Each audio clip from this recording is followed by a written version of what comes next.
لا حول ولا قوة إلا بالله العلي العظيم.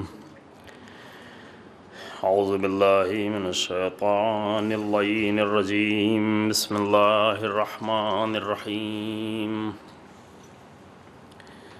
الحمد لله رب العالمين، والصلاة والسلام على سيد الأنبياء والمرسلين، خاتم النبيين أبي القاسم محمد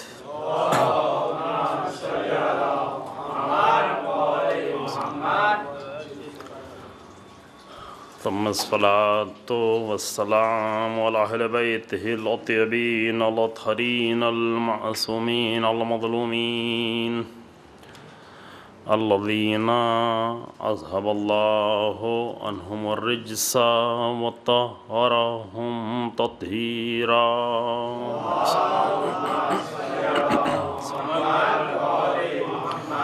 ولعنة الدائمة الباقية على أعدائهم أجمعين. أما بعد، فقد قال الله تبارك وتعالى في كتابه الكريم. بسم الله الرحمن الرحيم.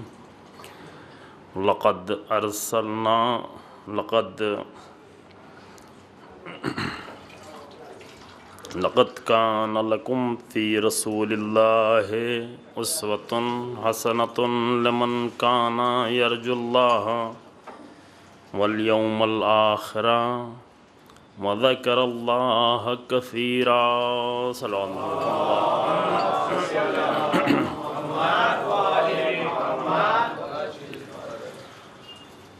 سورہ احزاب کی 21ویں نمبر کی آیہ کریمہ، 33ویں نمبر کا سورہ اور 21ویں آیت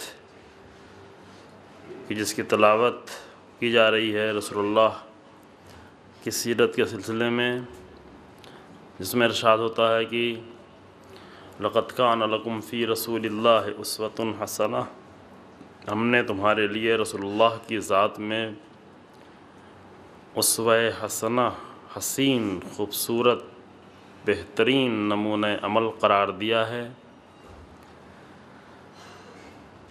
اس کے لیے کہ جو اللہ کو چاہتا ہے اور روز آخرت کو چاہتا ہے اور اللہ کو بہت زیادہ یاد رکھتا ہے۔ اس میں کوئی شک نہیں کہ پیغمبر اکرم صلی اللہ علیہ وآلہ وسلم کی سیرت صلی اللہ کی عظیم سیرت اگر ہماری نگاہوں کے سامنے آ جائے تو اس کا حسن بھی ہمارے لیے ظاہر ہو جائے۔ ابھی اس کا حسن ہمارے لیے اس لیے ظاہر نہیں ہے کہ وہ مکمل سیرت ہمارے سامنے نہیں ہے۔ ایک جامع سیرت، یعنی پیغمبر اکرم صلی اللہ علیہ وسلم کی جس طرح آپ کا کلام جامع ہے، جس طرح آپ کا اخلاق جامع ہے، جس طرح وہ دین جامع ہے جو رسول اللہ لے کے آئے، اسی طریقے سے رسول اللہ کی سیرت بھی ایک جامع سیرت ہے۔ اب جامع لفظ تو میں بول گیا، لیکن ہمارے سامنے بچے بیٹھے ہوئے ہیں، میں کیسے بتاؤں کہ جامع سمجھے بیٹا؟ جامع نہیں سمجھے تھے۔ جامع کے لیے جمع سے بنا ہوا، جمع یعنی جس میں ساری چیزیں اکٹھا ہو جائیں، ایک ایسی سیرت جس میں ساری فضیلتیں اکٹھا ہو جائیں۔ رسول اللہ کی زندگی اور زندگی کا انداز ایک ایسا تھا کہ اس میں ساری فضیلتیں جمع ہو گئی تھیں، اکٹھا ہو گئی، اس کو کہتے ہیں جامع سیرت۔ اب جامع کے لیے اس سے آسان کوئی لفظ پتہ نہیں ہندی میں کیا کہتے ہیں جامع کو، انگریزی میں کہتے ہیں کمپریہنسو، ایک مکمل، جیسے دین جامع ہے، جیسے قانون جامع ہے، اسی طریقے سے رسول اللہ کی سیرت ایک مکمل، ایک جامع سیرت ہے۔ یعنی کیا؟ مثلا ایک انسان کو آپ دیکھیں کہتے ہیں بہت اچھا عالم ہے، ایک عالم کے اعتبار سے بہت اچھا ہے، لیکن ایک فوجی سپہ سالار کے اعتبار سے یہ کیسا ہوگا؟ خدا نخواستہ اگر جنگ ہو گئی تو یہ عالم کہاں نظر آئے گا؟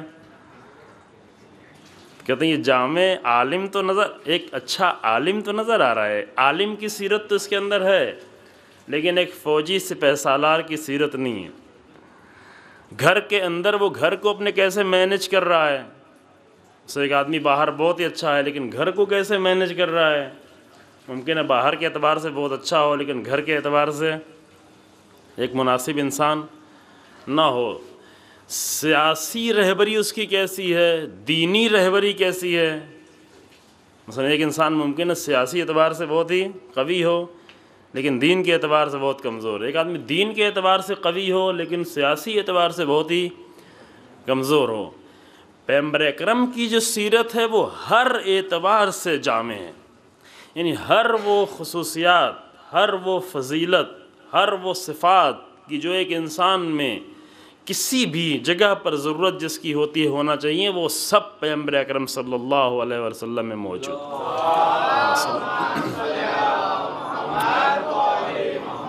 اس کو کہتے ہیں ایک مکمل سیرت، ایک جامع سیرت، ایک کمپریہنسو سیرت۔ جس طریقے سے دین مکمل ہے، جس طریقے سے دین جامع ہے، لیکن وہی کہ جس طرح دین جامع ہے لیکن دین ہمارے سامنے جامع نہیں ہے۔ قرآن جامع ہے لیکن قرآن ہمارے لیے جامع ابھی تک نہیں ہو پایا ہے۔ قرآن کچھ چیزیں ہمیں سمجھ میں آتی ہیں، حتیٰ قرآن پڑھنے والے، حتیٰ وہ لوگ جو قرآن سے آ کر ہدایت کر رہے ہوتے ہیں، وہ بھی قرآن میں سلیکٹڈ آیتوں کا انتخاب کرتے ہیں کہ فلاں آیت زیادہ ہمارے لیے پسندیدہ ہے، یہ آیت۔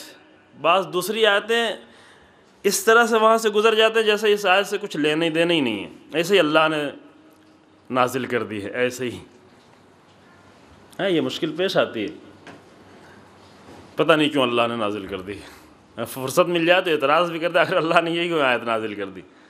نہیں، یہ نہیں ہے۔ قرآن اس طرح سے پڑھا جائے تو قرآن مکمل ہدایت نہیں بنتا، جامع نہیں بنتا۔ اسی طرح رسول اللہ کی سیرت میں، امیر المومنین علیہ السلام کی سیرت میں جو چیزیں ہمیں اور ہمارے مجمع کو بہت اچھی لگتی ہیں وہ چیزیں اٹھا لیں، باقی ساری چیزیں چھوڑ دیں، سلیکٹڈ چیزیں کچھ لے لیں، باقی ساری چیزیں چھوڑ دیں۔ مثلا امیر المومنین علیہ السلام کی زندگی میں پوری زندگی تو چھوڑ دیں، مثلا 25 سال کی امیر المومنین علیہ السلام کی زندگی، 25 سال کی جو سب سے اہم زیادہ زندگی ہے امام کی، یعنی 25 سال کب سے، یعنی امام کی 34 سال کی عمر سے لے کر کے تقریباً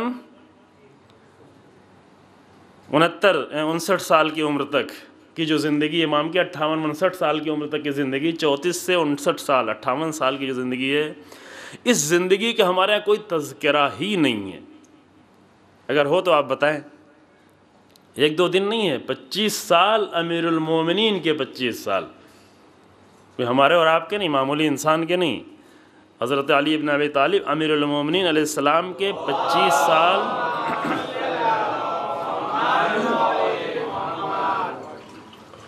اور زندگی کا سب سے اہم حصہ وہ امام کا، اس 25 سال کا ہمارے یہاں کوئی ذکر ہی نہیں ہے، کوئی اشارہ نہیں، کیونکہ اس سیرت کو اگر بیان کریں گے تو ہم وہ ساری چیزیں نہیں کہہ پائیں گے جو ممبروں پہ کر رہے ہوتے ہیں۔ جیسے کل میں نے وحدت کی بات کی ہے، اگر امام کی اس 25 سالہ سیرت کو بیان کریں گے تو پھر یہ باتیں نہیں کر پائیں گے، مشکل میں پھنس جائیں گے، جو ٹکرائے گی بات نا۔ لہذا امام کی سیرت بھی کہاں سے لی؟ وہ سیرت جو ہمیں پسند ہے یا ہمارے مجمع کو زیادہ اچھی لگ رہی ہے، مجمع کو جوش میں لا سکتی ہے، وہ سیرت لے لی، باقی سیرت، امام کی سیرت کو چھوڑ دیا۔ یہ ہم لوگوں کا جرم ہے، ہم آپ کو بھی یہ نہیں کہہ رہے ہیں کچھ، یہ جرم وہ ہیں جو جس کے مرتکب ہم خود ہو رہے ہیں۔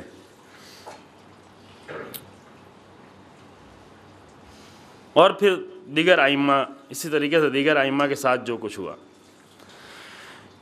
اثر کون سی سیرت کرتی؟ ایک مکمل سیرت، چونکہ مکمل چہرہ سامنے نہیں ہے، پہلے میں عرض کر چکا، ایک مکمل چہرہ سامنے نہیں آتا تو وہ چیز اثر گزار بھی نہیں ہوتی۔ وہ ثواب کی حد تک بہت اچھی ہے، ذکر کی حد تک ٹھیک ہے، قصیدے کہنے کی حد تک ٹھیک ہے، قصیدے میں کوئی ایک چیز بیان کی جائے آدمی خوش ہو جاتا ہے، لیکن مکمل چیز جب سامنے بیان ہوتی ہے تو یہاں پر انسان سیرت بن کر سامنے آتی ہے اور وہ اثر کرنا شروع کرتی ہے۔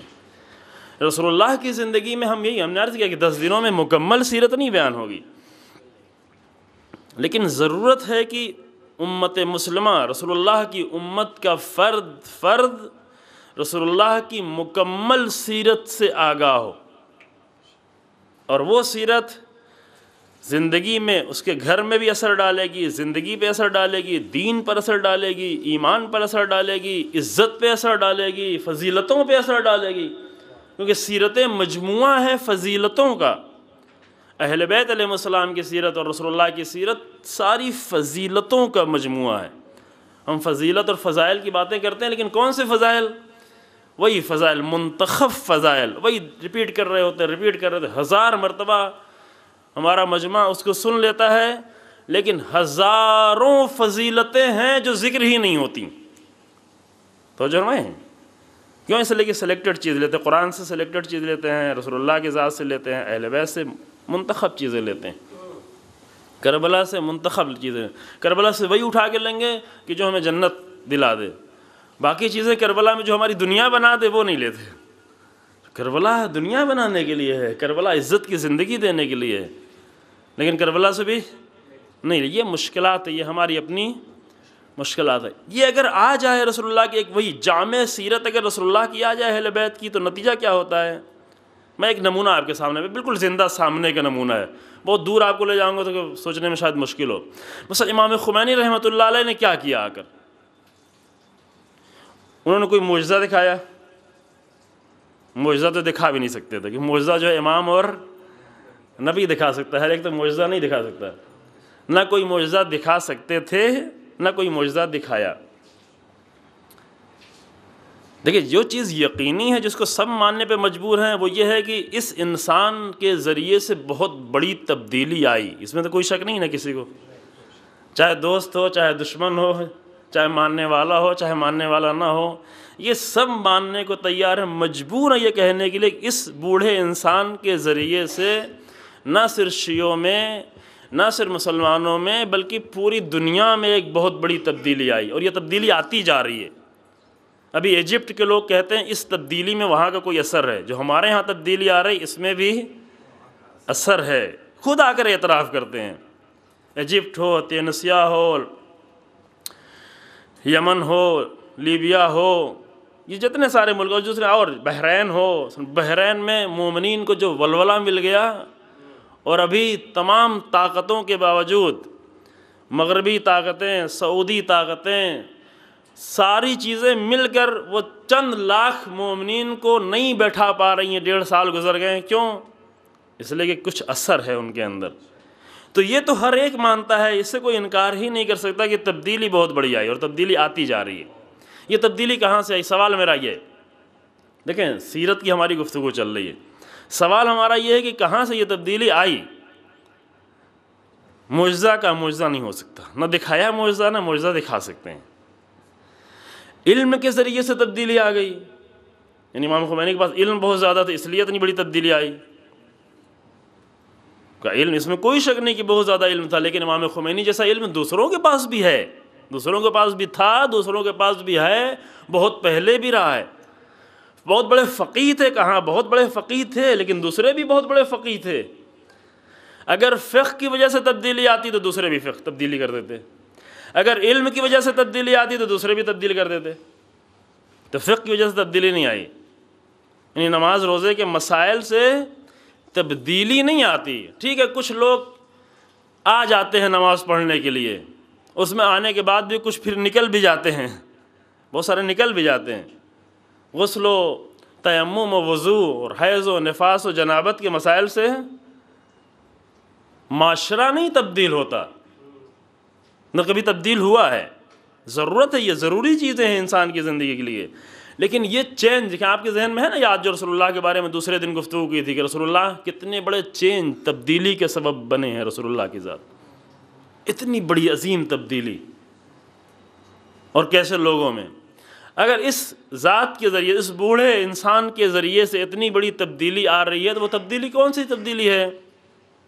خوب، نہ وہ علم ہے، نہ وہ فقہ ہے، نہ وہ معجزہ ہے، نہ اگر آپ کے ذہن میں کوئی اور چیز ہو تو بتا سکتے ہیں کہ شاید اس کی وجہ سے آئی ہو. میری نگاہ میں کوئی بھی تبدیلی نہیں، وجہ کچھ بھی نہیں ہے، صرف ایک وجہ ہے کہ امام خمینی رحمۃ اللہ علیہ نے رسول اللہ کی مکمل سیرت کو اپنایا.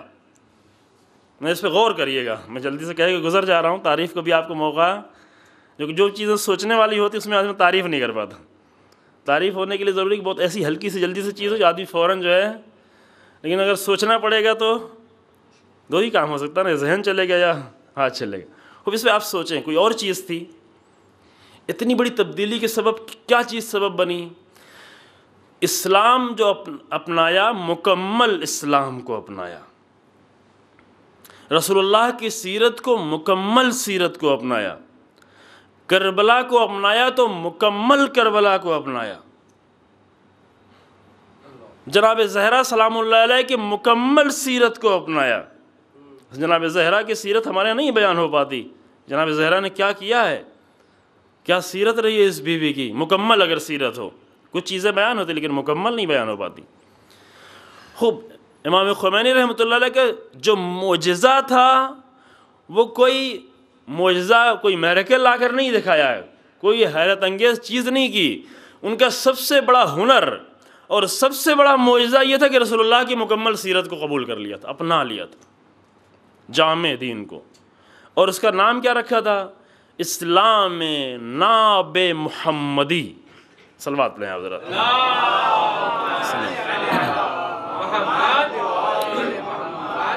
یعنی کیا؟ دیکھیں بہت خوبصورت نام ہے اسلام. یہ کلمہ امام خمینی نے استعمال کیا بار بار، انہی سے یہ کلمہ مخصوص ہے.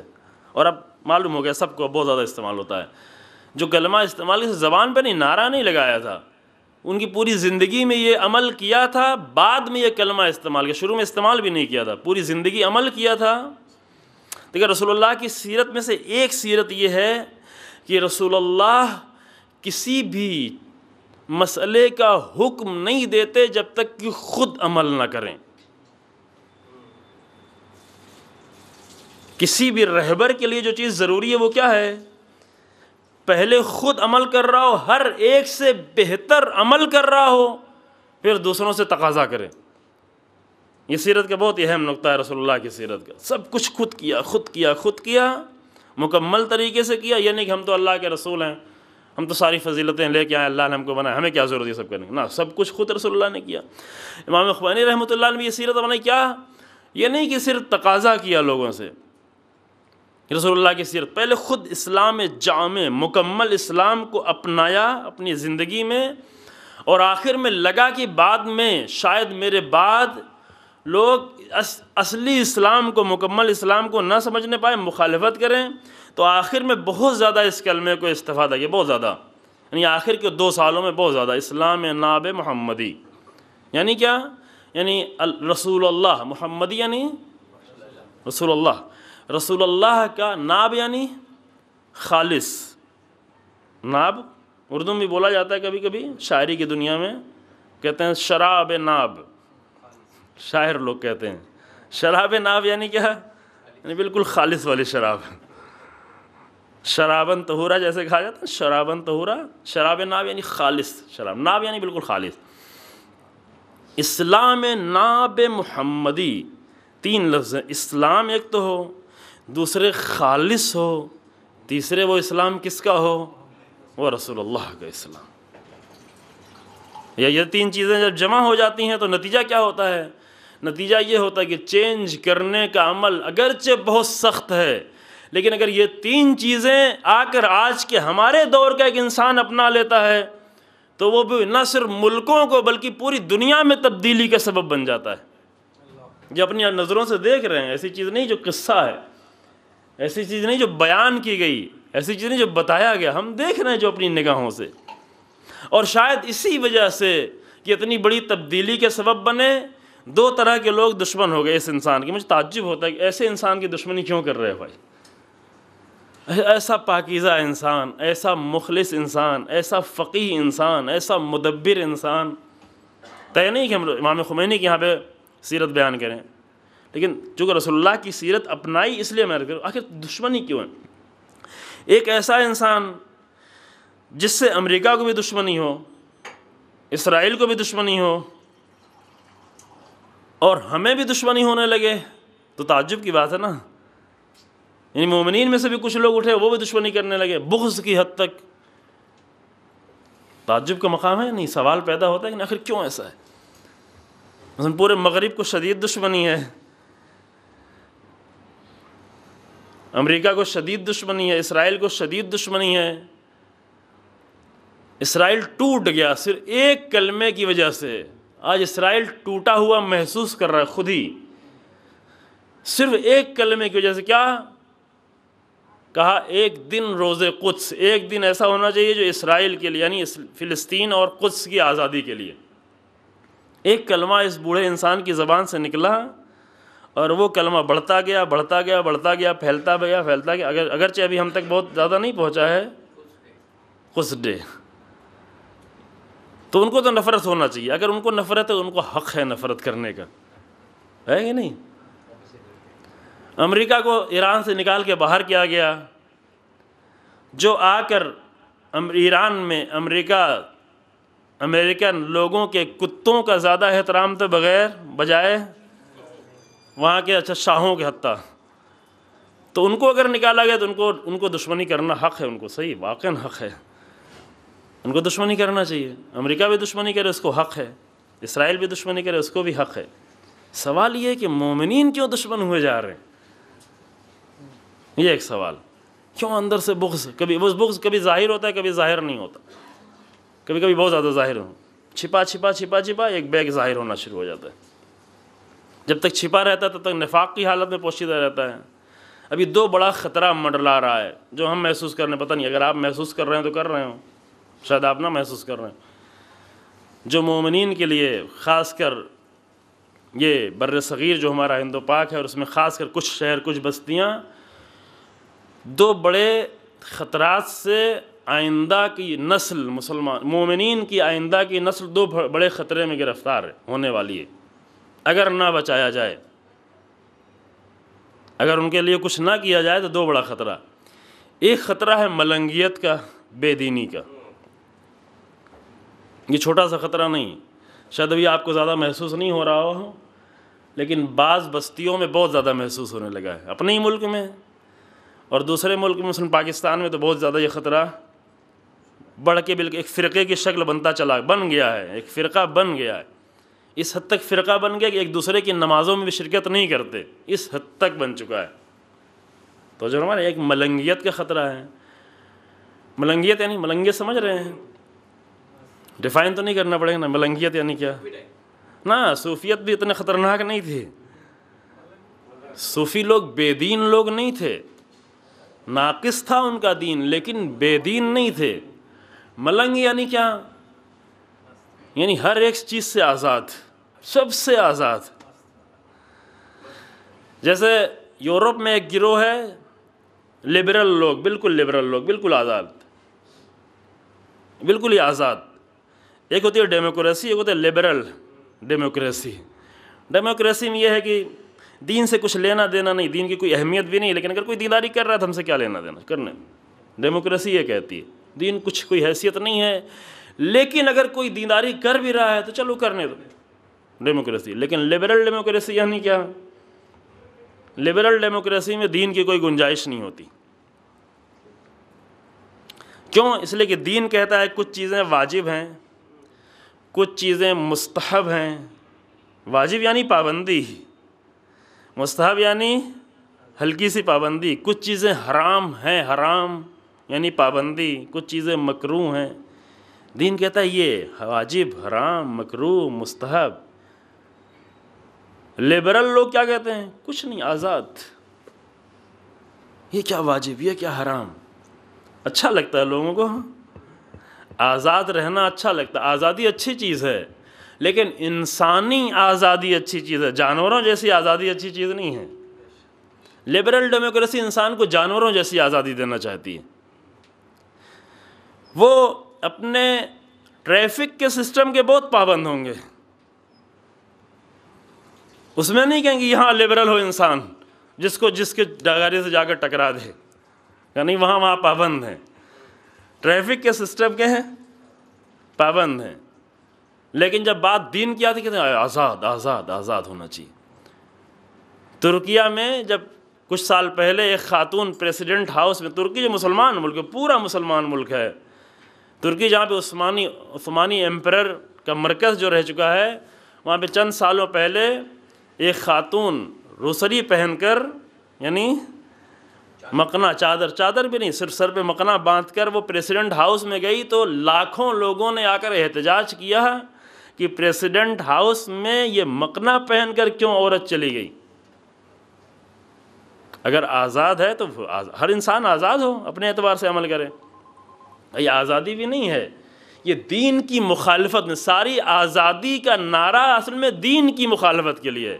ورنہ اگر آزادی کی بات ہوتی تو فرانس میں کہتے جیسے ہر ایک اپنے لیے آزاد ہے ویسے مسلمان بھی آزاد ہے، چاہے وہ حجاب پہن کے، چاہے مقنا پہن کے آئے، آزاد ہے وہ۔ آزادی میں پھر رکاوٹیں کیوں ہیں؟ اگر ہر چیز کی آزادی ہے، اگر بے دینی کی آزادی ہے تو دین کی آزادی کیوں نہیں ہے؟ دین کی آزادی نہیں دیں گے کیونکہ لبرل ڈیموکریسی ہے ہی دین کی مخالفت کے لیے۔ اسی طریقے سے کیا ہوتا ہے، بات کہاں سے کہاں نکل گئی، کہ دین یہ بتاتا ہے کہ کچھ چیزیں واجب، حرام، مستحب، مکروہ ہیں، آزادی بالکل ہیں، آزادی چاہتے ہیں۔ دشمن اگر وہ لوگ آگے ہو رہے ہیں تو ٹھیک ہے، سمجھ میں آتا ہے، چونکہ دین آ کر زندہ کیا ہے، اس انسان نے آ کر دین زندہ کیا، لیکن کچھ لوگ آئیں آپسی میں اپنے ہی میں آ کر دشمنی کرنا شروع کر دیں تو اس کی بنیاد واقعاً سمجھ میں نہیں آتی کہ کیوں اس قدر ایک بڑا خطرہ۔ ملنگیت بھی کیا ہے؟ آزادی ہے۔ بات ملنگیت کی ہو رہی ہے، ملنگیت یعنی بالکل آزادی، ملنگ ہے انسان۔ ملنگ ہونا اتنا زیادہ نقصان دہ، جیسے بہت سارے لوگ بے دین ہیں، وہ بھی بے دین ہوتے ہیں، اتنا زیادہ کھٹکتا نہیں انسان کو، لیکن کھٹکتا کس بات پہ ہے کہ ملنگیت کے ساتھ جو نام جوڑا جاتا ہے وہ بہت ہی مقدس نام ہے۔ توجہ فرما رہے ہیں؟ یہ چیز زیادہ کھٹکنے والی ہے۔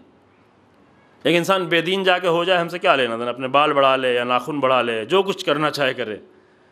البتہ صحیح پوچھیں تو درد ہونا چاہیے ہر انسان کا اس کو صحیح کرنے کا، لیکن خوب بہت سارے لوگ بے دین ہیں۔ لیکن یہ مسئلہ زیادہ سیریس کب ہو جاتا ہے؟ سیریس اس وقت ہوتا ہے کہ اس کے اوپر جب جو ربط دیا جاتا ہے، اس کو کس نام سے ربط دیا جاتا ہے، وہ بہت ہی عظیم نام ہے، اور وہ نام ہے امیر المومنین علیہ السلام کا نام۔ ملنگ یعنی کیا؟ ملنگ یعنی وہ، ایک جملے میں اگر تعریف کریں، ملنگ یعنی وہ کہ جو امیر المومنین کا نام لے رہا ہو لیکن امیر المومنین کی سیرت سے بیزار ہو، صرف دور نہ ہو، بیزار ہو۔ اگر آپ نے دیکھا ہو تو آپ جا کر مطالعہ کر سکتے ہیں، زندگیوں کا مطالعہ کر سکتے ہیں۔ نام لینا، نام امیر المومنین کا، یہ چیز زیادہ دردناک ہو جاتی ہے۔ کوئی جا کر کتنا بھی بے دینی کرے ہیں، خوب بہت سارے لوگ بے دین، دنیا میں کروڑوں لوگ بے دین ہیں، لیکن کوئی آئے امیر المومنین علیہ السلام کے نام پہ بے دینی کرے تو علی والوں کا دل یہاں پہ تڑپے گا، اور اگر نہ تڑپے تو تعجب کی بات ہے۔ جو امام علی علیہ السلام سے محبت بھی کرتا، محبت میں کوئی شک نہیں ہے، محبت بھی کرتا ہو، محبت کرتا ہو، واقعی محبت کرتے ہیں، محبت کرتا ہو امیر المومنین علیہ السلام سے، لیکن امیر المومنین علیہ السلام کی زندگی سے بیزار ہو، سیرت سے بیزار ہو، علی کے سجدوں سے بیزار ہو، علی کی دعاؤں سے بیزار ہو، علی کی نمازوں سے بیزار ہو۔ یہ ہے ملنگ کی تعریف، اس سے اور آسان تعریف میرے سامنے نہیں ہے۔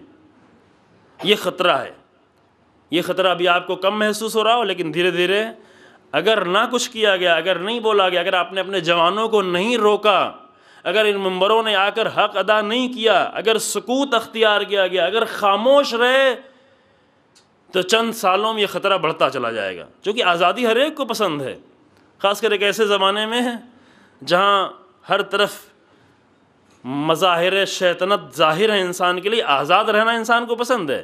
ایسی آزادی کی طرف لوگ بہت تیزی سے جوان چلے جاتے ہیں، بہت تیزی سے۔ ابھی باقاعدہ طور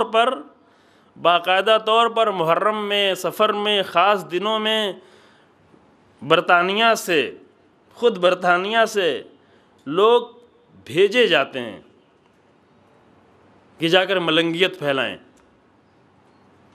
تو جو ہیں برطانیہ سے، کچھ سیریا سے. سیریا میں بھی اس کا ایک مرکز ہے. سیریا میں پہلے بھی اس کا مقدمہ پہل چکا. پہلے نصیریت وہاں کافی مضبوط رہ چکی ہے، لہذا اس کے لیے زمینہ پہلے سے فراہم ہے. یا سیریا سے اور ابھی سارے فتنوں کا مرکز بنا ہوا ہے برطانیہ، ابھی بھی دینی فتنوں کا مرکز. وہاں سے باقاعدہ لوگ انتخاب کر کے جوان بھیجے جاتے ہیں آپ کے شہروں میں. ابھی ہندوستان میں میں خود دیکھ چکا ہوں، ملاقات ہے، جانتا ہوں. ایک دو شہر میں نہیں، متعدد شہروں میں بھیجے جاتے ہیں تاکہ جا کر یہ سکھائیں. کیا سکھائیں؟ یہ سکھائیں کہ تم علی ابن ابی طالب کا نام لو لیکن علی کی سیرت سے بیزار رہو. نہیں، کافر آ کر کافر نہیں مانتا امام علی علیہ السلام کو، لیکن ان کی سیرت سے بیزار نہیں ہے.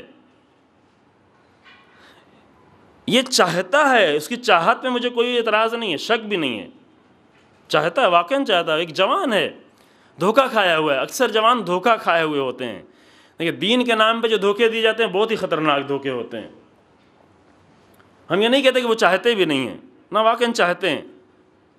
چاہنے میں کوئی شک نہیں ہے، لیکن چاہتے ہوئے بیزاری وہ نہ صرف یہ کہ ان کے عمل سے ظاہر ہوتی، زبان سے بھی آ کر ظاہر ہو رہی ہوتی.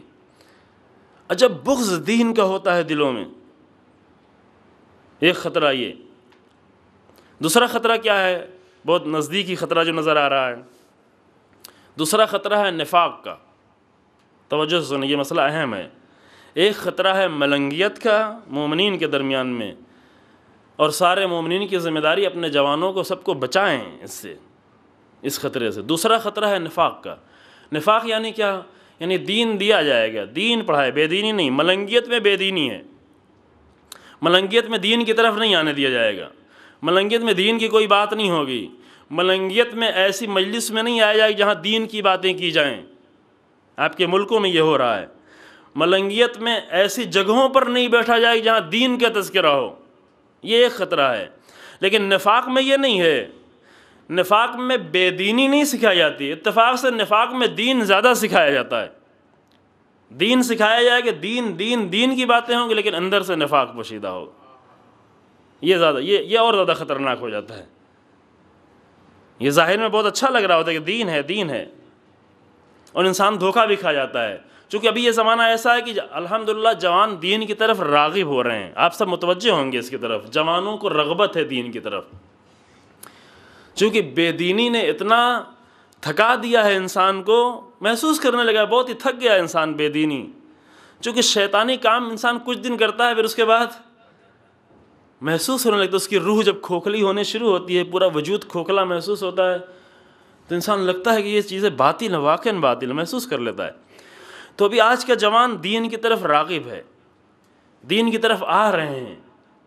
اب دین کی طرف آنے والے جوانوں کو صحیح دین کی طرف آ جائیں تو رسول اللہ کی سیرت زندہ ہو جائے، امام علی کی سیرت زندہ ہو جائے، کربلا کی سیرت زندہ ہو جائے. صحیح دین کی طرف آنے کے روکنے کا طریقہ کیا ہے؟ ان لوگوں کو بے دینی کی طرف نہیں لے جایا جا سکتا. کیوں؟ اس لیے کہ دین کی طرف آنا چاہتے ہیں. وہ جو بے دین رہنا چاہتا ہے اس کے لیے ملنگیت اچھا راستہ ہے. لیکن وہ جوان، وہ اچھا پاکیزہ جوان جو دین کی طرف آنا چاہتا ہے، اس کو دین سے واپس کر کے بے دینی کی طرف نہیں لے جایا جا سکتا. تو پھر کیا کیا جائے گا؟ کہ بے دینی کی طرف لے جانے کے بجائے ایک دوسرا دین ان کے سامنے پیش کر دو. دین ناقص، دین کمزور، دین سست بنیادوں والا، دین نفاق والا دین، جس میں ظاہر کچھ ہو رہا ہو، چھپا ہوا کچھ ہو، اندر کچھ ہو، اظہار کچھ ہو رہا ہو، باطن کچھ ہو.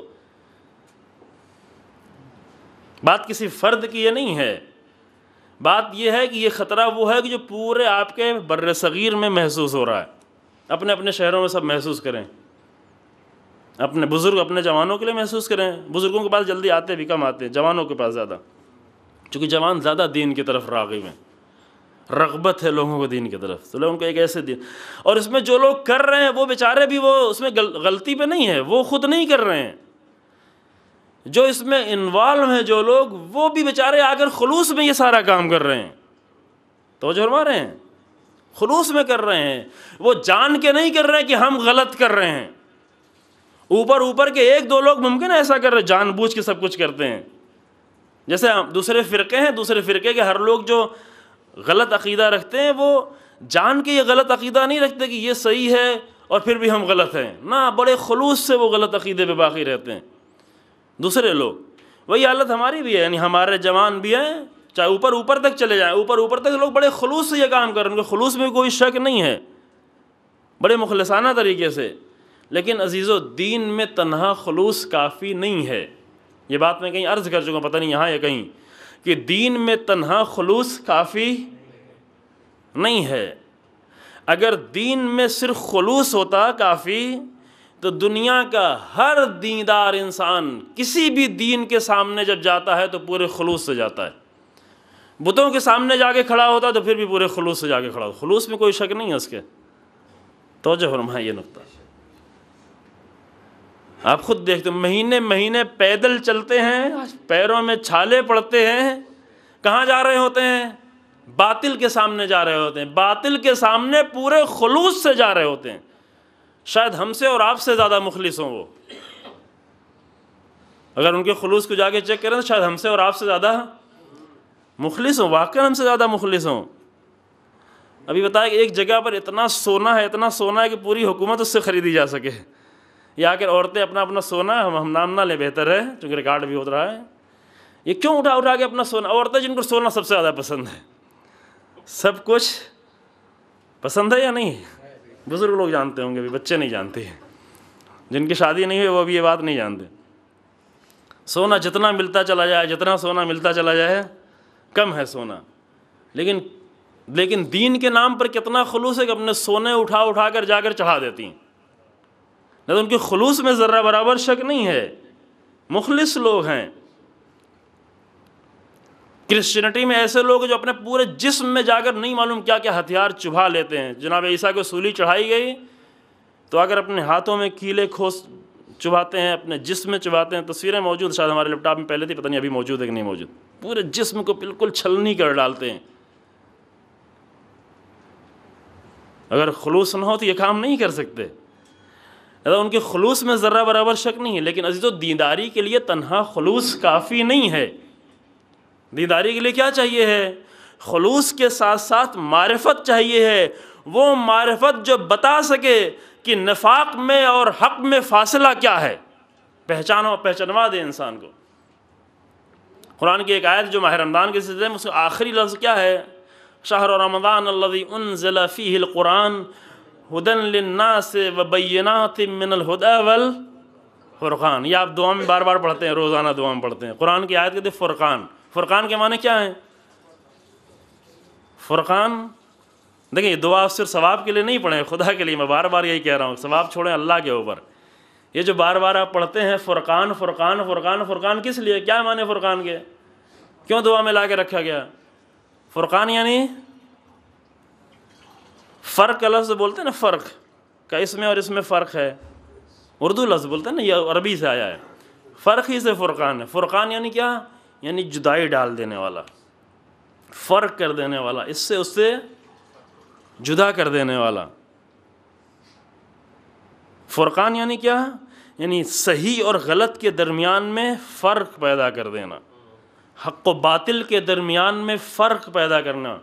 قرآن کی ایک صفت یہ ہے کہ قرآن سے اگر انسان آشنا ہو جائے تو حق و باطل کے درمیان میں قرآن فرق پیدا کر دیتا ہے، واضح کر دیتا ہے انسان کے لیے. یہ وہ صفت ہے جو اگر انسان میں پیدا ہو جائے، بہت بڑی صفت.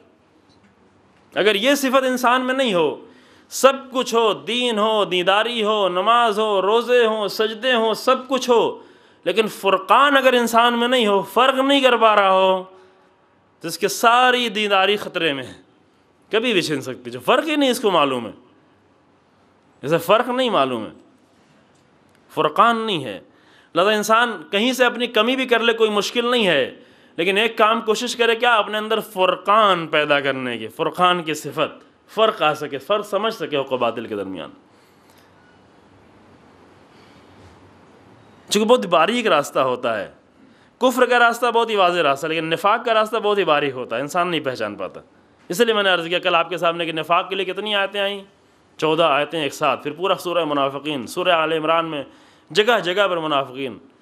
اور یہ بھی کہا کہ منافقین قابل ہدایت ہیں، اس لیے باتیں کی جاتی ہیں. رسول اللہ جنگ کرنے کے لیے جا رہے تھے، ایک منافق چھوڑ کے بھاگ آیا. منافق میدان جنگ میں جانا اس کے لیے بہت مشکل ہے. منافق مسجد میں بہت آگے آگے، کیونکہ مسجد میں کوئی مشکل نہیں ہے، مسجد میں تو جان نہیں جا رہی ہے. مسجد میں آنا منافق کے لیے سخت نہیں ہے، لیکن میدان جنگ میں جانا یہ منافق کے لیے. منافقوں کی ایک پہچان یہ ہوتی کہ وہ جنگ سے ڈرتے ہیں. دین کے نام پر اگر کچھ کرنا ہو تو اس سے مسجد میں اپنے آپ کو آگے آگے پیش کرتے ہیں. کیوں؟ اس لیے کہ اپنے اس رفاق کے ذریعے سے بعد میں فائدہ اٹھانا ہوتا ہے. ہماری لوگ عزت کریں، ہمارا لوگ احترام کریں، ہمیں لوگ زیادہ محترم سمجھیں، بڑے نمازی ہیں، بڑے روزہ دار ہیں، بڑے دیدار ہیں، تو ممکن ہے وہ آگے آگے بھی نظر آئے. اس کا مطلب یہ نہیں کہ ہر آگے آنے والا خدا نہ خواستہ آپ اس کو اس نگاہ سے دیکھیں، نہیں، یہ نہیں مراد ہے. لیکن منافق اس سے فائدہ اٹھاتا ہے. لیکن جب جنگ کی باری آتی ہے تو جنگ میں جانا بہت مشکل ہوتا ہے. قرآن میں کئی جگہ جو جنگ کے تذکرے ہیں، سورہ احزاب میں منافقین کی عجب حالت تھی. قرآن کہتا ہے اذ زاغت الابصار وبلغت القلوب الحناجر. یاد کرو اس وقت کو کہ تمہاری آنکھیں پھٹی پڑ رہی تھیں خوف کی وجہ سے، خوف کی وجہ سے آنکھیں پھٹی جا رہی تھیں، اور تمہارے دل اچھل اچھل کر آ کر حلق میں اٹک رہے تھے. وبلغت القلوب الحناجر، تمہارے دل قلوب حنجرے میں، گلے میں. جب بہت خوف انسان پہ طاری ہوتا ہے، کبھی کوئی چھوٹے بچوں کو جب بہت بڑے والے اس جھولے پہ بٹھایا جاتا ہے، وہ نیچے آ رہا ہوتا ہے تو جیسے لگتا ہے دل اوپر جا رہا ہے، ہوتا ہے نا. میں فلائٹ جب نیچے سے ایک بیگ، بعض لوگوں کو، سب کو نہیں ہوتا، شروع خوف جب بہت زیادہ طاری ہوتا ہے تو کیا ہوتا ہے؟ دل.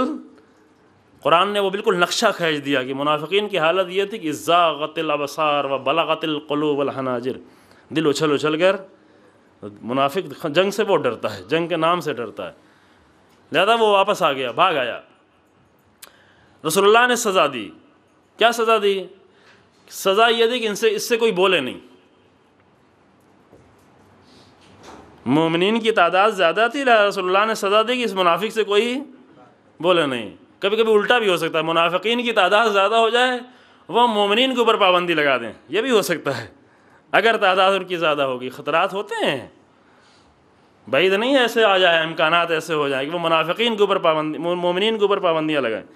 وہاں پر مومنین کی تعداد زیادہ تھی، رسول اللہ نے کہا کہ کوئی اس سے بولے نہیں. اس کی سزا یہ ہے کہ کوئی اس سے بولے نہیں، کیونکہ میدان جنگ میں نہ جانا یہ بھی برا ہے. اس کے لیے بھی قرآن نے تذکرہ کیا، قائدون کا ذکر کیا، تفصیل سے قرآن نے ذکر کیا ہے. اور میدان جنگ میں جا کر چھوڑ کر چلے آنا یہ زیادہ کیوں؟ اس لیے کہ دوسروں کے دل ٹوٹنے لگتے ہیں. اگر ایک آدمی بیچ سے نکل جائے تو دوسروں کے دل ٹوٹنے لگتے ہیں، دوسرے کمزور ہونے لگتے ہیں.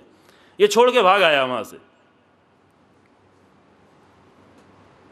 بعض وقت منافقین آ کر مومنین پر، دیکھیں جناب، ایک جنگ میں جا رہے تھے رسول اللہ، یہ واقعہ بھی رکا ہوا ہے، ابھی آگے بیان کریں. ایک جنگ میں رسول اللہ جا رہے تھے، لمبا سفر تھا، بہت لمبا سفر، سخت سفر تھا، صحراؤں کا سفر تھا، پانی ختم ہوتا چلا جا رہا تھا، سواریاں پیاسی تھیں. جناب ابوذر کو رسول اللہ بہت چاہتے تھے، چونکہ رسول اللہ، جناب ابوذر کا ایمان کیا تھا؟ دور دور سے بھی نفاق کا کہیں کوئی شائبہ نہیں تھا، کہیں دور دور سے بھی کوئی، بالکل خالص کھرا اسلام، ایک دم کھرا اسلام.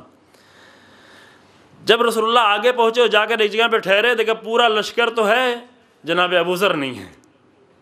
اب منافقین کو بہت مزہ آیا. یہاں پر منافقین کو آج تو ابوذر نہیں ہے، لیکن رسول اللہ مطمئن تھے. پھر کیا ہوا؟ وقت گزرتا گیا، وقت گزرتا گیا، وقت گزرتا گیا. بہت دیر بعد دیکھا ایک صحرا میں ایک آدمی جو ہے نظر آ رہا ہے دور سے، اور وہ چلا آ رہا ہے، بوڑھا پیاسا. آئے رسول اللہ کے پاس، خبر دی کہ ابوذر آ گئے ہیں. رسول اللہ نے روکا کہ تم ابوذر کے بارے میں شک نہیں کرو، ابوذر آ گئے. اب منافقین کا چہرہ اتر گیا. ابوذر آئے تو کس حالت میں آئے؟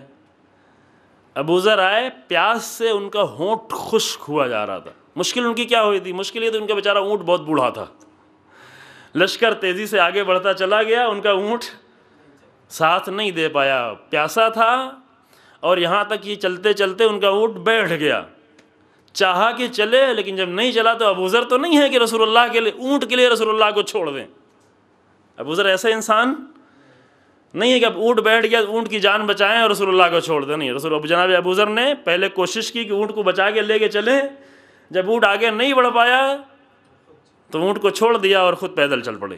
اب ظاہر پیدل چلے ہیں، اونٹ کو چھوڑ کے تو دھیرے دھیرے آ رہے ہیں، راستے میں پانی بھی ملا، پانی بھی لے لیا۔ اب جو آئے تب ہونٹ بالکل خشک، پورا چہرہ بالکل تبدیل ہوا جا رہا تھا، صحرا سے سفر کر کے بوڑھا انسان آ رہا ہے، پیدل آ رہا ہے۔ رسول اللہ نے کہا کہ پانی پلاؤ ابو ذر کو۔ ابو ذر نے کہا کہ پانی تو میرے پاس موجود ہے۔ اللہ اکبر۔ کہنا نہیں آپ پریشان، پانی ہمارے پاس موجود ہے۔ تو کہا جب پانی آپ کے پاس موجود تھا تو آپ نے پانی کیوں نہیں پیا؟ کہا کہ میں یہ سوچ رہا تھا کہ کہیں راستے میں کہیں پانی نہ ملا ہو اور رسول اللہ پیاسے ہوں، تو یہ پانی میں نے پہلے خود نہیں پیا، پہلے رسول اللہ کو پانی پلا دوں پھر میں پانی پیوں۔ ابو ذر یہ ابو ذر بیچ میں راستہ چھوڑ کے جانے والے، لیکن منافق چھوڑ کے چلا آیا۔ جب رسول اللہ نے حکم دیا کہ پانی اس سے بات چیت بند کر دو تو سب نے تو بات چیت بند کی، گھر میں گیا تو اس کے بچے بھی بات نہیں کر رہے ہیں، اس کی بیوی بھی بات نہیں کر رہی، لیکن رہبر یہ ہوا کرتا ہے اور اس کی یہ تاثیر ہوتی ہے۔ بیوی بھی نے بات کرنا چھوڑ دی، پریشان ہو گیا، کئی دن گزر گئے، گھر میں جا رہا ہے، بیوی لے آ کے کھانا رکھ دے رہی ہے۔ بیویوں کو بھی کچھ بیویوں کو ایسا کرنا چاہیے، بیویاں بھی سن رہی ہیں نا، صرف نفاق کی سزا نہیں، بہت ساری چیزوں کی سزا یہ ہے کہ یہ کام کرنا چاہیے۔ اگر شوہر مسجد میں نہیں آ رہا ہے تو بیوی لا کے کھانا رکھ دے لیکن بات نہیں کرے، چونکہ مسجد میں نہ آنا یہ بھی ایک طرح نفاق ایسی بیماری ہے، بہت ظاہر چیز ہو، شرک نفاق یہ چیزیں جو رگوں میں دھیرے بہت ہی ہلکے ہلکے دوڑ رہی ہوتی ہیں، جا کے ہلکا ہلکا اثر ڈالتی ہیں۔ انسان نہیں ہے کہے کہ دوسروں کی بات ہے ہم سے اس سے کیا لینا تھا، نہیں، کہیں کچھ نہ کچھ تو کہیں کہیں ہر جگہ ہوتا ہے، لیکن وہ کبھی کبھی بڑھنے لگتا ہے۔ جب بیوی نے کئی دن تک بات نہیں کی، اس سے پورے شہر مدینہ میں جو شہر ہو چکا تھا، اس شہر میں کوئی اس سے بات کرنے والا ہی نہیں ہے، جدھر سے گزر رہا ہے کسی سے بولنا چاہتا ہے وہ سر جھکا کے ادھر چلا جاتا ہے، وہ ادھر چلا جاتا ہے، ادھر چلا۔ مسجد میں کوئی نہیں بات کر رہا ہے، شہر میں کوئی نہیں بات کر رہا ہے، گلی میں کوئی نہیں بات کر رہا ہے، بازار میں کوئی نہیں بات کر رہا ہے، گھر میں آتا تو گھر میں بیوی بچے بھی بات نہیں کر رہے ہیں۔ یہ پریشان ہو گیا، پریشان ہو کے آیا رسول اللہ کے پاس، رسول اللہ میں معافی چاہتا ہوں، واقعاً معذرت کرنے آیا۔ میں نے کہا کہ نفاق قابل علاج ہے اگر علاج کیا جائے، اس لیے قرآن بار بار اس کا تذکرہ کرتا تاکہ ان کا علاج ہو جائے، اور یہ خطرہ ہے، منڈلا رہا ہے۔ نفاق اس زمانے میں نفاق کے پہچاننے کی ایک علامت کیا تھی؟ علی ابن ابی طالب، جو کہ علی ابن ابی طالب اللہ کی راہ میں سب سے زیادہ قربانی دینے والی ذات کون سی ذات تھی؟ امیر المومنین علیہ السلام کی ذات، رسول اللہ کے بعد سب سے زیادہ قربانی دینے والی ذات امیر المومنین کی تھی۔ امیر المومنین سے منافقوں کو بہت بیر تھی، اندر سے بغض تھا منافقوں کو۔ لہذا روایتوں میں اہل سنت کتابوں میں موجود ہے کہ رسول اللہ کے زمانے میں منافقوں کو ہم علی ابن ابی طالب کے ذریعے سے پہچانتے تھے، اور آج جو راہ علی ابن ابی طالب پہ چل رہا ہے اس کے ذریعے نفاق کو پہچانا جا سکتا ہے۔ امام خمینی رحمۃ اللہ نے راہ علی ابن ابی طالب کو آ کر زندہ کیا، کربلا کو آ کر زندہ کیا ہے، مکمل سیرت کو آ کر زندہ کیا۔ اس انسان سے بغض رکھنا ایک نفاق کی علامت خود بخود یہ ہے، جو اپنے لیے کچھ نہیں چاہا، اس انسان نے اپنے بچوں کے لیے کچھ نہیں چاہا، اپنے بیٹے کے لیے کچھ نہیں چاہا، جو کچھ تھا اللہ کا دین قائم ہو جائے۔ سارے علماء میں اس انسان میں فرق کیا تھا؟ فرق یہی تھا کہ سب لوگ اللہ کے دین کو لکھتے تھے کتابوں میں، اور امام خمینی نے آ کر اللہ کے دین کو قائم کر دیا۔ تو یہ دو خطرات تھے جو سیرت کے ذیل میں گفتگو ہوگی، چونکہ امیر رسول اللہ کی سیرت یہ تھی کہ خطرات سے بچائیں اپنی قوم کو۔ آج بھی جوانوں کو بچانے کی ضرورت، آئندہ نسلوں کو ان دونوں ملنگیت کے خطرے سے بھی بچانے کی ضرورت ہے اور نفاق کے خطرے سے بھی بچانے کی ضرورت ہے۔ خوب، ہم ایک دوسری سیرت پہ گفتگو کرنا چاہ رہے تھے، لیکن واقعاً وقت کم ہوتا چلا جاتا ہے اور اب 2-3 دن بچے رہ گئے ہیں، اور کئی سیرتیں ہم شاید سے اشارہ کر سکیں۔ رسول اللہ کی سیرتوں کے بہت سارے پہلو کی ضرورت ہے اور اس کے بارے میں زیادہ غور کیا جائے، فکر کیا جائے۔ انسان رسول اللہ کی سیرتوں کے پہلو، ہم آخری دن میں اگر نہیں ہو پائے گا ہم کچھ صرف نام لے لیں گے، بہت سارے پہلو کے نام لینے کی کوشش کریں گے تاکہ اس پر انسان غور کرے۔ ظاہری آداب، باطنی آداب، سیرت، بالکل وقت نہیں تھا، میں نے سوچا تھا تھوڑا سا ایک دوسری سیرت پہ گفتگو کی جائے گی. سوالات اگر ہوں تو تشریف لے آئیں. محمد وآل محمد صلوات.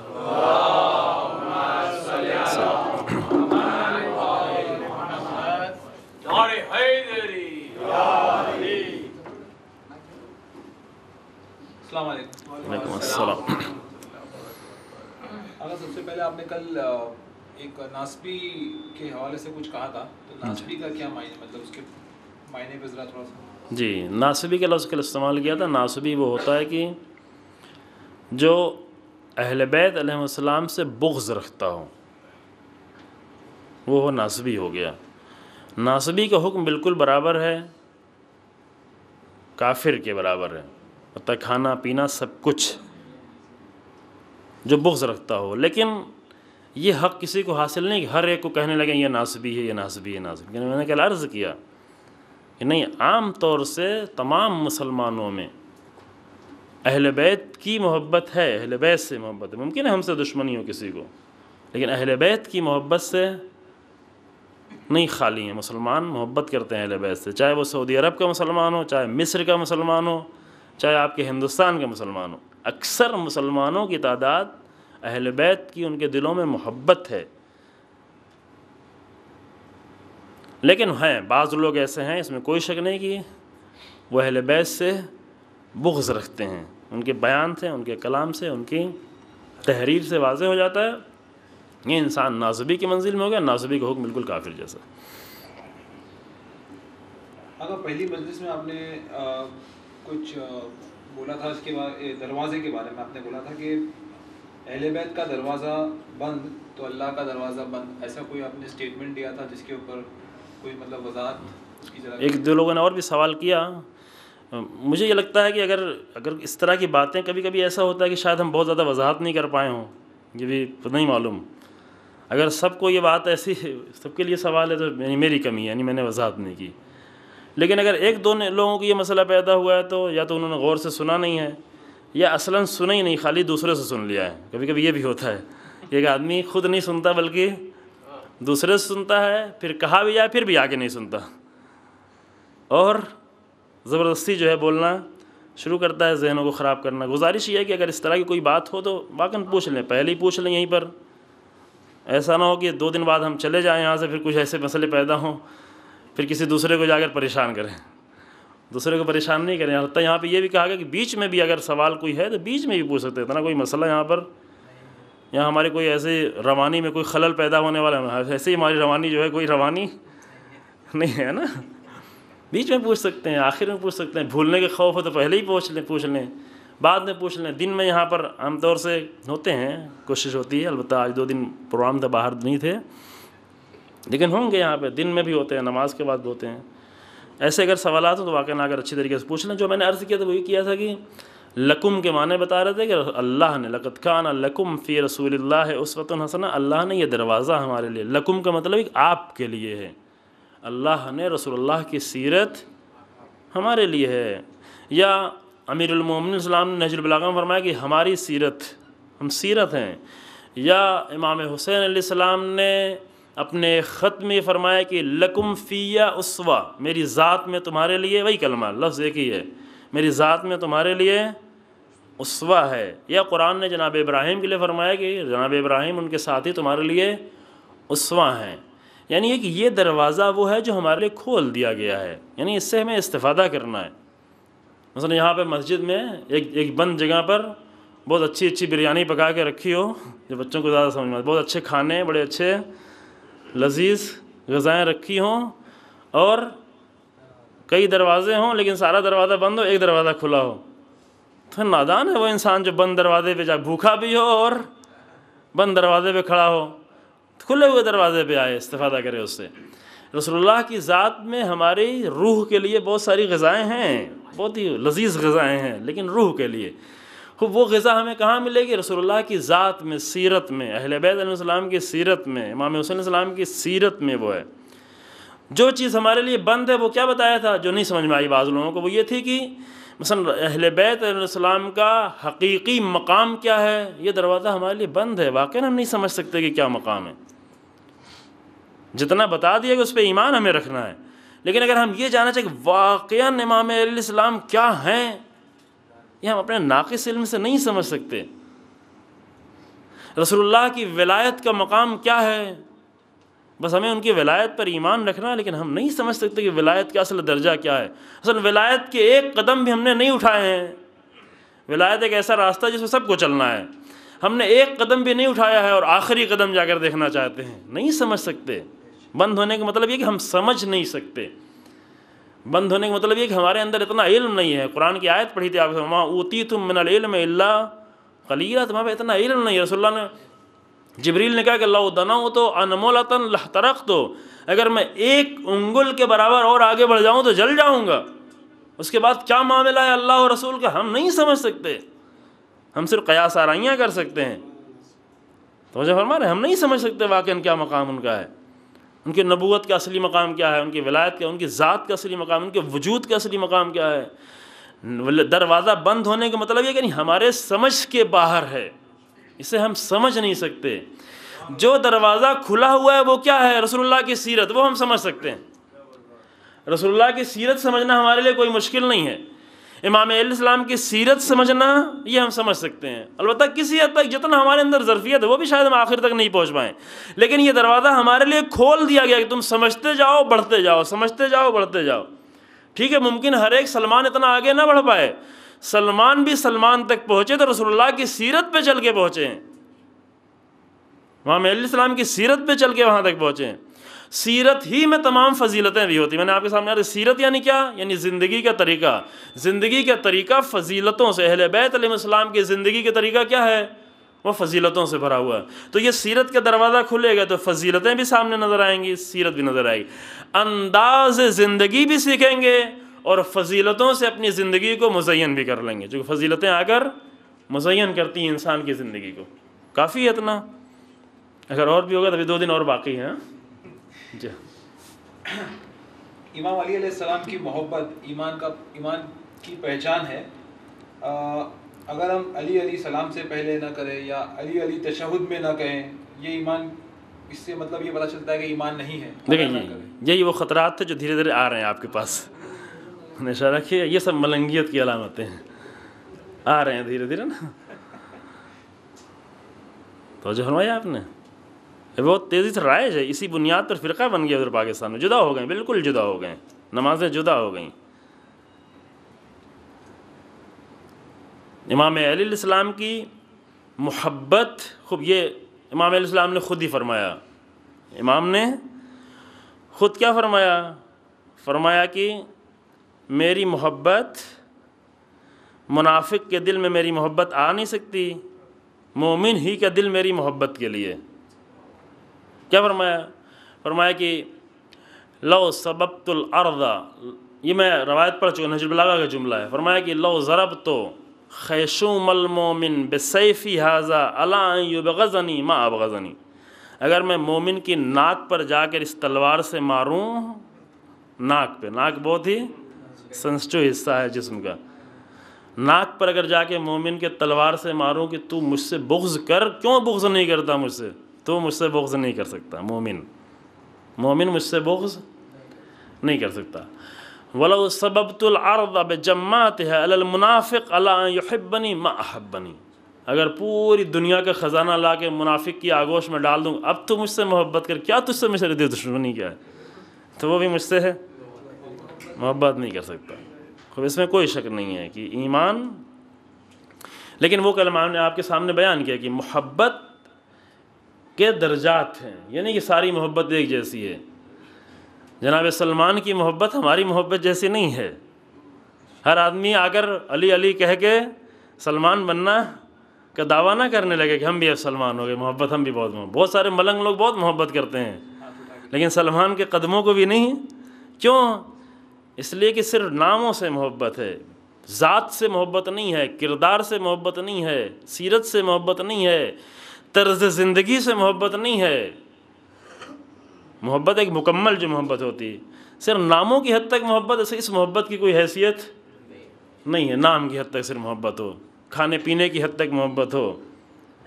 تو جرمایا آپ نے، رہی بات یہ دوسرا حصہ آپ کا کیا تھا، تشہد والا. خوب یہ مسئلہ تھوڑا بڑا ہے, وقت نہیں ہے, میں خالی اشارہ کر دیتا ہوں کہ تشہد دیکھیں دین میں کہیں دوسری جگہوں پہ, یہاں یہ خطرہ نہیں تھا اس لیے میں نے یہاں پہ نہیں بیان کیا, لیکن دوسری جگہوں پہ بیان نہیں, بعض جگہوں پہ یہ خطرہ بڑھ چکا ہے. یہ خطرہ اسی ہندوستان میں بعض جگہوں پہ بڑھ چکا, باقاعدہ اس کی تبلیغ کی گئی ہے. دیکھیں دین میں کتنی ہی اچھی, کتنی ہی محترم چیز, کتنی ہی مقدس کیوں نہ, ہمیں حق نہیں ہے کہ ہم دین میں کچھ داخل کریں یا اس میں سے کچھ نکالیں. ہم کو حق یا نہیں, ہمیں تو چھوڑیں. کچھ کہہ رہے ہیں آپ؟ سلام کے پہلے یا علی مدد, وہ بھی ہاں وہ جو کل گزر چکا نا.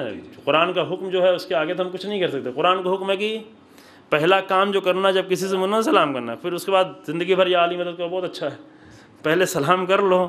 علی کا نام لینا اچھا ہے, ٹھیک ہے, آپ کی زبان باطل نام نہیں لیں گے, علی کہہ رہے ہوں گے کم سے کم باطل نام نہیں لیں گے, لیکن قرآن کا حکم کہ پہلے آپ کو سلام کرنا ہے. رسول اللہ نے فرمایا اگر کوئی سلام نہ کرتا ہو, سلام جواب نہیں دینا, بات نہیں کرنی, بات ہی نہیں کرے, بات کے لائق نہیں ہے, وہ الگ مسئلہ ہے. لیکن یہ مسئلہ یہ کہ دین میں ہمیں تو چھوڑیں, ہماری کیا حیثیت ہے, مرجع کو چھوڑیں, فقیہ کو چھوڑیں. نہ ہم کو کوئی حق ہے, نہ مرجع کو کوئی حق ہے, نہ فقیہ کو کوئی حق ہے, نہ مرجع و فقیہ کو چھوڑیں. حتیٰ رسول اللہ کو اس بات کا حق حاصل نہیں ہے کہ دین میں کچھ داخل کریں یا دین سے کچھ نکالیں. تو رسول اللہ کو اس بات کا حق نہیں دیا گیا. قرآن آگے کہتا ہے اے رسول اگر آپ لو تقول علینا بعض الاقاویل, سورہ الحاقہ کی آخری آیتوں میں سے 45, 46, 47 کچھ, اے رسول اگر آپ نے اپنی طرف سے میرے لیے کچھ کہا تو آپ کے ہاتھ کو ہم پکڑ لیں گے, داہنے ہاتھ کو, آپ کی رگ گردن کو کاٹ دیں گے. رسول اللہ کو اتنی سخت آیت قرآن میں کوئی ہے ہی نہیں, سب سے سخت آیت. لَأَخَذْنَاهُ بِالْيَمِينِ ثُمَّ لَقَطَعْنَا مِنْهُ الْوَتِينَ. وتین یعنی وتین کے دو معنی, یا تو رگ گردن یا رگ دل. رسول اللہ سے کہا اگر اپنی طرف سے کچھ آپ نے کیا تو آپ کی رگ گردن یا آپ کی رگ دل کو کاٹ دیا جائے گا. حق نہیں ہے کہ دین میں کوئی چیز اپنی طرف سے, دین صرف اور صرف اللہ کا ہے. تو جو ہے یار دین میں جو بتایا گیا ہے وہی کیا جائے, اس کے علاوہ کچھ نہیں ہے کیا ہے. رسول اللہ نے صلو کما رأیتمونی, نماز اس طرح سے پڑھو جس طرح سے میں پڑھ رہا ہوں. تو اگر آج ہم ایک نئی چیز داخل کرنا چاہتے ہیں, یہ 1400 سال کی نمازوں کا کیا ہوگا, ائمہ علیہ السلام کی نمازوں کا کیا ہوگا, یہ بتائیں آپ. ہاں 1400 سال نماز پڑھی گئی نا, اور کون آ کر داخل کر رہا تھا, دیکھیں کون آ کر داخل کر رہا ہے, وہ جو نماز پڑھتا ہی نہیں کبھی. کہ تشہد میں امیر المومنین کا نام ہونا چاہیے, کون کہہ رہا ہے, وہ جو کبھی نماز پڑھتا ہی نہیں. اگر نماز پڑھنے آیا تو اس کے لیے آیا ہے, صرف پڑھنے کے لیے, اگر کبھی آتا ہے. ایسے لوگ, یہ فتنہ ہے. دین میں نہ کسی کو کچھ داخل کرنے کا حق ہے نہ نکالنے. کتنا ہی مقدس میں کوئی شک نہیں کہ امیر المومنین السلام کی ولایت دین کا جز ہے, نہ دین کی روح ہے ولایت امیر المومنین علیہ السلام.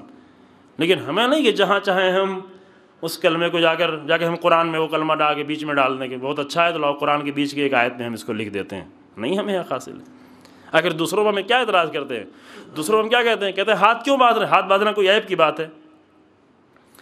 مثلا کوئی اگر احترام سے آپ کے سامنے ہاتھ باندھ کے کھڑا ہو جائے تو کوئی عیب ہے اس میں, نہ عیب کچھ نہیں ہے.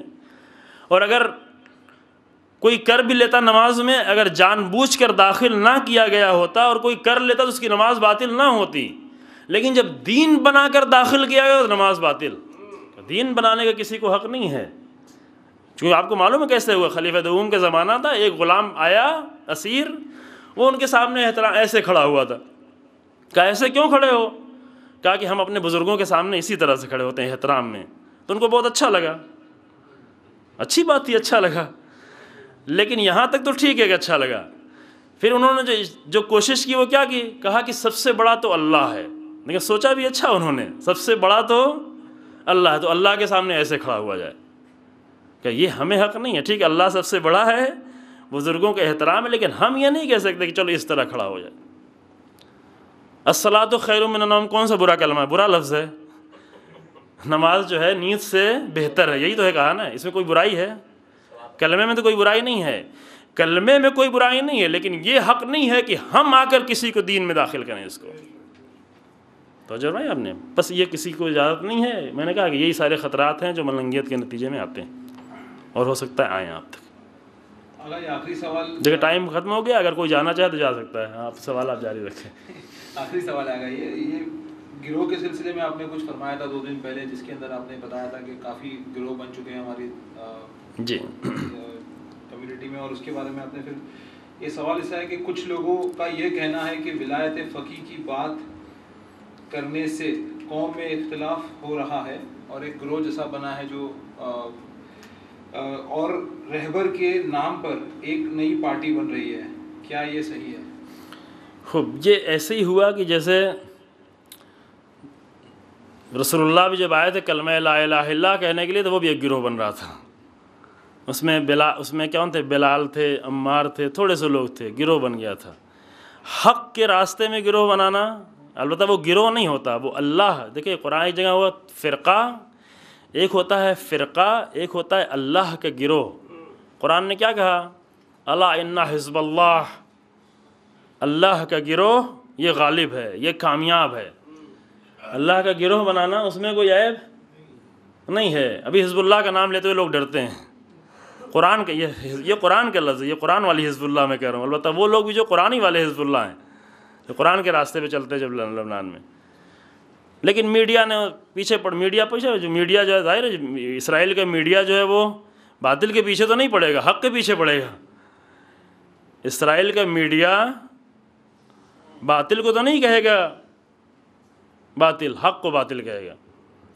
قرآن نے کہا کہ حزب اللہ، یہ جناب عیسیٰ کے لیے انصاری اللہ، اللہ کی نصرت کرنے والے لوگ. اللہ کی نصرت کرنے والا گروہ اگر ہو رہا ہے، اللہ کے دین کا اگر گروہ ہو رہا ہے تو یہ گروہ تو ہونا ہی ہونا ہے، جدا ہونا ہے، اس کو ہونا ہی چاہیے. لوگ خرافات میں پڑے ہوئے ہیں، لیکن لوگ جوان آئے اپنے آپ کو جدا کریں اس سے. لیکن جدا کر کے یہ نہیں کہ جدا کر کے اپنے آپ کو الگ کر لیں، باقی لوگوں کو چھوڑ دیں گمراہ. جدا کرنے کا مطلب لوگوں کو ہدایت کرنا شروع کریں، یعنی متوجہ ہو جائیں، خود متوجہ ہونے کے بعد لوگوں کی ہدایت کرنا شروع، جس طرح رسول اللہ نے کیا. ہدایت کرنا، رسول اللہ اپنے آپ کو رسول اللہ نے جدا کر لیا. لا الہ الا اللہ کہنا یعنی جدا ہو جانا. رسول اللہ جدا ہو گئے، لیکن جدا کر کے اپنے آپ کو جدا نہیں کر لیا بلکہ لوگوں کی ہدایت کرنا شروع کی. تو ایک گروہ جو باطل گروہ ہوتا ہے وہ ہے فرقہ کر کے تقسیم کرنا، وہ باطل ہے.